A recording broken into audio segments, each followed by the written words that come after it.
যারা আন্দোলন করছেন আপনাদের কোনো ভয় নাই, আমরা আছি এখনো, আমরা এখনো মরে যাই নাই।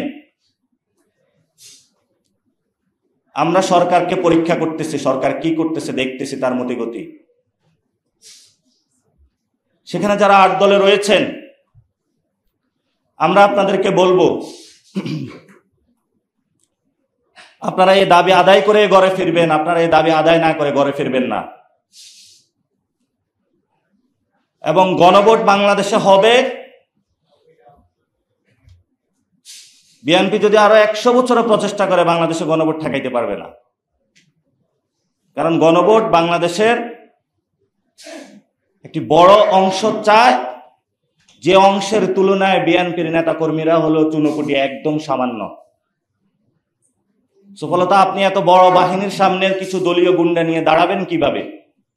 লাঠি নিয়ে দাঁড়াবেন, বাঁশ নিয়ে দাঁড়াবেন, অস্ত্র নিয়ে দাঁড়াবেন।